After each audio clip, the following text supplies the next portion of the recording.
Halo, selamat malam. Saya dengan Denny Pangalila, mahasiswa program Magister Hukum dengan nomor induk mahasiswa 22021900066 dengan mata kuliah Hukum Perbankan dengan dosen pengampu Dr. Diana Napitupulu SH MH MKN MSc dengan tugas Hukum Perbankan dan Industri Keuangan Non-Bank, di mana ada 12 jenis industri keuangan non-bank. Salah satu di antaranya saya akan membahas terkait dengan asuransi. Asuransi dilatar belakangi dengan perkembangan asuransi dimulai sejak zaman sebelum Masehi dan mencapai puncak pertumbuhan signifikan pada era revolusi industri.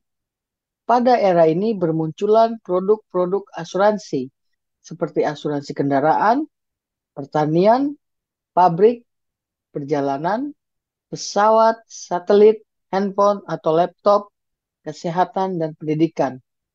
Pada tahun 1927, di Brussels, Belgia, diadakan International Conference of Sickness Insurance Funds and Mutual Benefit Societies yang disponsori oleh International Labour Organization. Pada tahun 1935, Presiden Amerika Serikat Franklin D. Roosevelt menandatangani Social Security Act yang menjadi dasar santunan yang bisa diterima ahli waris.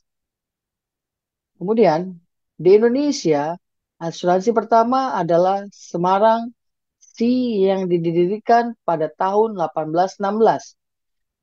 Diikuti oleh Java Sea, Arjuna, Veritas, dan Merkurius.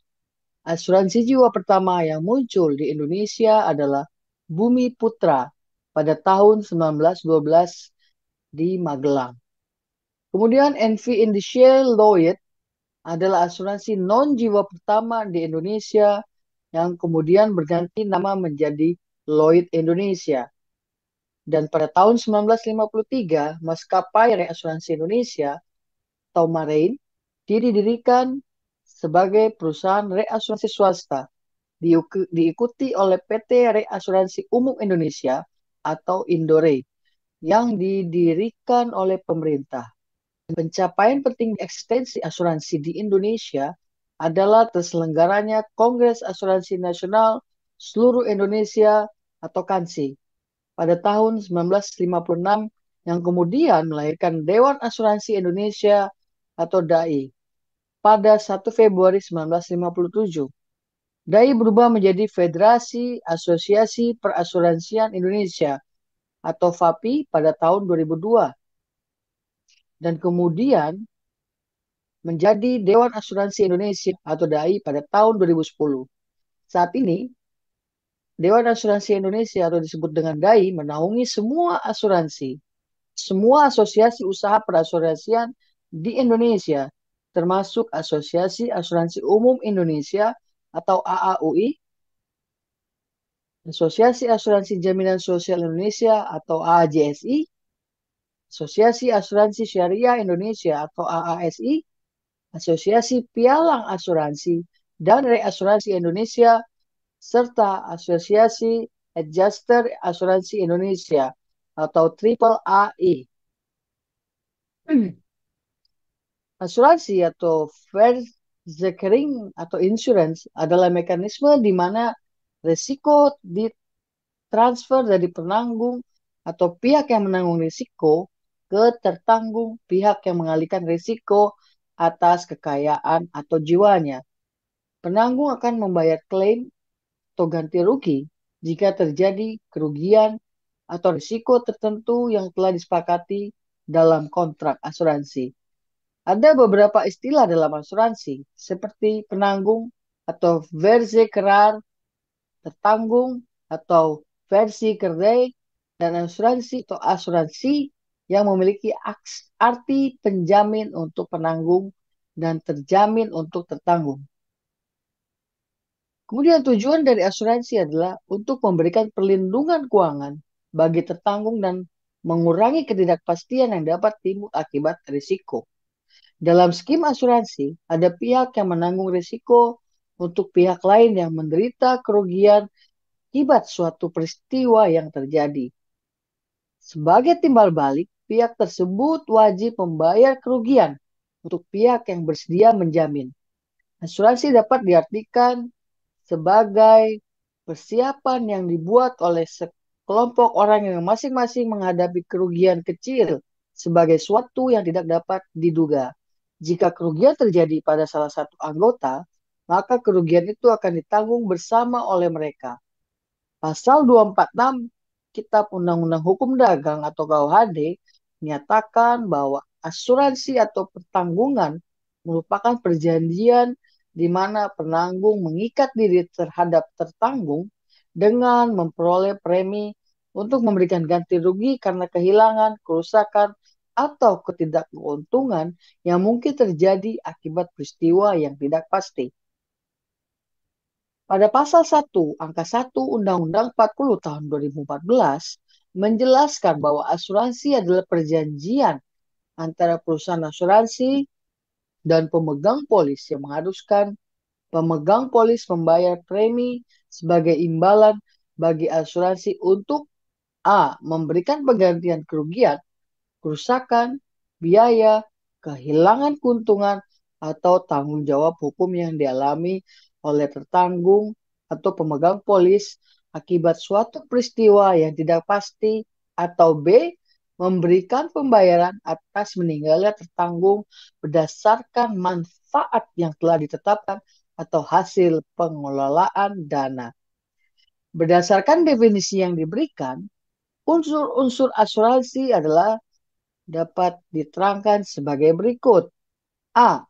Pihak-pihak penanggung dalam pasal 246 KUHD adalah pihak yang mengikatkan diri pada tertanggung dengan memperoleh premi untuk memberikan kepadanya ganti rugi karena suatu kehilangan, kerusakan, atau tidak mendapatkan keuntungan yang diharapkan, yang mungkin dapat diderita karena suatu peristiwa tidak pasti. Tertanggung adalah pihak yang membayar premi dan menerima ganti rugi karena suatu kehilangan, kerusakan, atau tidak mendapatkan keuntungan yang diharapkan, yang mungkin dapat diderita karena suatu peristiwa yang pasti. Namun dalam undang-undang asuransian, tertanggung didefinisikan sebagai pihak yang menghadapi resiko sebagaimana diatur dalam perjanjian asuransi atau perjanjian reasuransi. Kemudian pemegang polis dalam undang-undang perasuransian, pemegang polis dijelaskan merupakan pihak yang mengikatkan diri berdasarkan perjanjian dengan perusahaan asuransi, perusahaan asuransi syariah, perusahaan reasuransi, atau perusahaan reasuransi syariah untuk mendapatkan pelindungan atau risiko bagi dirinya, tertanggung atau peserta lain. Dan B, status pihak-pihak, di mana dibagi menjadi dua, yaitu penanggung dan tertanggung. Penanggung harus berstatus sebagai perusahaan badan hukum yang dapat berbentuk perseroan terbatas atau PT, perseroan persero, perusahaan persero, atau koperasi. Sedangkan tertanggung dapat berstatus sebagai perseorangan, persekutuan, atau badan hukum, baik sebagai perusahaan atau bukan perusahaan. Tertanggung berstatus sebagai pemilik atau pihak yang berkepentingan terhadap harta yang diasuransikan. Dan penanggung memberikan jaminan perlindungan atau ganti rugi kepada tertanggung dalam hal terjadi risiko yang dijamin oleh polis. C. Objek asuransi dapat berupa benda, hak atau kepentingan yang melekat pada benda, dan uang yang disebut premi.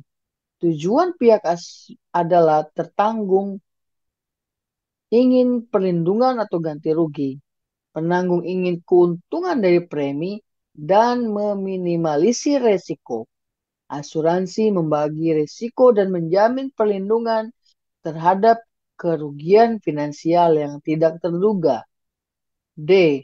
Peristiwa asuransi adalah persetujuan atau kesepakatan bebas antara penanggung dan tertanggung mengenai objek asuransi, peristiwa yang tidak pasti, dan syarat-syarat yang berlaku dalam asuransi. Kesepakatan tersebut dituangkan dalam polis yang merupakan satu-satunya alat bukti untuk membuktikan terjadinya asuransi. Dasar pengaturannya terdapat pada pasal 1320, 1321, dan 1338 BW dan merupakan perbuatan hukum atau legal act. Hubungan asuransi terjadi antara penanggung dan tertanggung, di mana keduanya terikat atau legally bound secara hukum karena adanya persetujuan atau kesepakatan bebas. Tujuan asuransi dijelaskan dalam pasal 250 dan 268 KUHD yang menyatakan bahwa tujuan asuransi adalah untuk memberikan perlindungan atau penggantian atas kerugian yang dialami oleh tertanggung karena terjadinya risiko yang tidak pasti. Hal ini bertujuan untuk memberikan keamanan dan kepastian bagi pihak tertanggung dalam menghadapi risiko yang mungkin terjadi. Risiko dan premi yang terdapat dalam pasal 246 KUHD dan pasal 256 angka 7 KUHD. Adanya event atau peristiwa yang tidak pasti dan ganti kerugian pada pasal 256 angka 4 KUHD. Dengan syarat-syarat yang berlaku, J dengan polis asuransi. Nah, terdapat beberapa prinsip yang diterapkan dalam asuransi, yakni insurable interest adalah hak untuk mengadakan asuransi antara tertanggung dan yang diasuransikan yang diakui oleh hukum. Kepentingan dalam asuransi dirumuskan dalam pasal 250 dan 268 KUHD yang mensyaratkan bahwa kepentingan tersebut harus terhadap 3 unsur, yakni dapat dinilai dengan uang, dapat diancam oleh suatu bahaya, dan tidak dikecualikan oleh undang-undang. Kemudian dijelaskan utmost good faith, berarti adanya kewajiban untuk jujur dan transparan antara penanggung dan tertanggung mengenai syarat dan kondisi asuransi serta objek yang dipertanggungkan. Kedua belah pihak harus memberikan keterangan yang jelas dan jujur terhadap semua fakta yang berkaitan dengan objek asuransi. Kemudian indemnity. Dijelaskan bahwa penanggung akan memberikan kompensasi atau penggantian kerugian kepada tertanggung sesuai dengan nilai kerugian yang dialami. Diatur pada pasal 252, 253, dan 278 KUHD. Penanggung akan menyediakan dana kompensasi sehingga si tertanggung dapat kembali ke posisi keuangan sebelum terjadinya peristiwa yang mengakibatkan kerugian tersebut. Kemudian proximate cause atau sebab langsung adalah penyebab yang secara langsung dan tepat menimbulkan suatu kejadian atau suatu akibat tanpa adanya intervensi dari faktor lain. Sebab ini diakui oleh hukum sebagai penyebab utama dari suatu peristiwa dan dapat menjadi dasar bagi penentuan ganti rugi dalam asuransi. Kemudian dijelaskan subrogation setelah klaim dibayar, pengalihan hak tuntut dari tertanggung pada penanggung dasar 284 KUHD sebagai penyerahan hak menuntut atau menggugat dari tertanggung pada penanggung. Maka ketika jumlah ganti kerugian sepenuhnya sudah diganti oleh penanggung. Kemudian dijelaskan contribution. Penanggung memiliki hak untuk mengajak penanggung yang lain untuk menanggung bersama-sama. Namun kewajiban memberikan indemnity terhadap tertanggung tidak harus sama. Prinsip ini terjadi jika ada double insurance, sebagaimana diatur dalam pasal 278 KUHD, yakni jika dalam satu-satunya polis ditandatangani oleh beberapa penanggung. Hak dan kewajiban penanggung dan tertanggung dalam asuransi timbul pada saat ditutupnya asuransi walaupun polis sebelum diterbitkan. Penutupan asuransi dapat dibuktikan dengan disetujuinya aplikasi atau telah ditandatanganinya kontrak sementara atau cover note dan dibayarnya premi. Penanggung atau perusahaan asuransi wajib menerbitkan polis asuransi berdasarkan ketentuan yang berlaku. Di dalam Kitab Undang-Undang Hukum Dagang atau Wetboek van Koophandel 1838, mengatur seluruh ketentuan mengenai asuransi, termasuk asuransi kebakaran, asuransi hasil bumi, serta asuransi jiwa. Selain itu, terdapat juga Undang-Undang Nomor 40 Tahun 2014 tentang perasuransian. Keputusan Menteri Keuangan RI Nomor 1249 garis miring KMK titik 013 garis miring 1988 tentang ketentuan dan tata cara pelaksanaan usaha di bidang asuransi kerugian dan KMK RI nomor 1250 garis miring KMK 013 garis miring 1988 tentang usaha asuransi jiwa. Baik demikian penjelasan dari saya tentang asuransi. Terima kasih dan selamat malam.